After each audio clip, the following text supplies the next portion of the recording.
Behind Sharron Davies' ready smile there is sadness. The former Olympic swimmer is still grieving for her beloved mother Sheila, who she lost to liver cancer almost 3 years ago. Mum was 80 when she died and she had long and happy life, says Sharron, 57, who won 2 gold medals at the Commonwealth Games in 1978 and silver for the 400 meters medley at the 1980 Olympics. But she could have lived longer, and her health should definitely have been better. In her late 40s, Sheila, former civil servant, contracted hepatitis during an operation for gallstones. The condition damaged her liver to such degree that she developed liver cancer as direct result. Sadly, she was one of around 500 people to contract life-threatening illness through contaminated blood or blood products used by the NHS in the 1970s and 80s. So far, around 3,000 of those affected have died. It is estimated that 3,891 British patients were infected with hepatitis in this way. Others contracted hepatitis and HIV from the blood and, in the case of hemophiliacs, they were often exposed to more than one of these conditions. The unscreened blood used by the NHS at this time came from dubious sources such as the U.S. prison population. An ongoing government investigation, the Infected Blood Inquiry, is now trying to determine the scale of the damage. It's shocking really that this could have happened, and can understand why so many families who lost loved ones are distraught, says Sharron.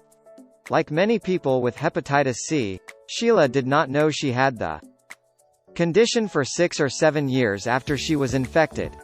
I remember her having all sorts of strange aches and pains and generally just not feeling herself, recalls Sharron. It took a while to get an answer. A blood test eventually revealed the condition, type of viral hepatitis, and doctor told her she'd undoubtedly contracted the infection during the surgery she'd had for gallstones.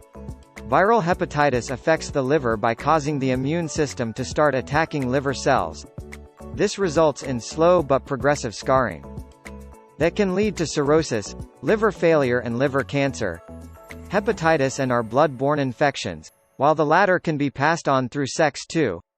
Mum never drank or smoked, was slim, exercised regularly and barely traveled as she was at her happiest at home in Plymouth, says Sharron. It does seem very unfair. Sheila saw specialists regularly and was given medication to slow down the virus. She wouldn't let her illness hold her back. It's important to remember that.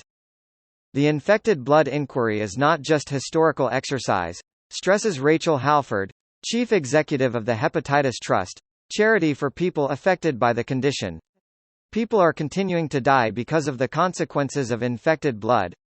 If you think you had blood transfusion or received blood products before 1992, please do ask your GP for test.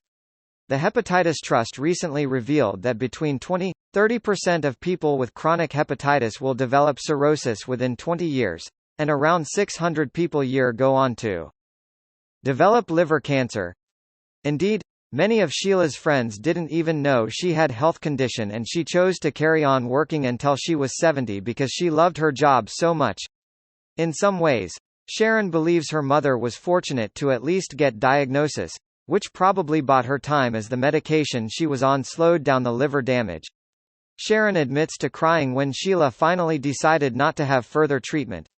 She'd been ill for 3 years and she just wanted to enjoy the time she had left. 3 months later, Mum died peacefully with her family around her. I still miss her so much, adds the mum of 3. Of course, try to be philosophical.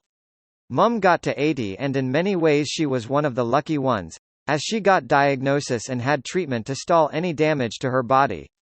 But can't help thinking that she could still be here, and don't think that thought will ever go away.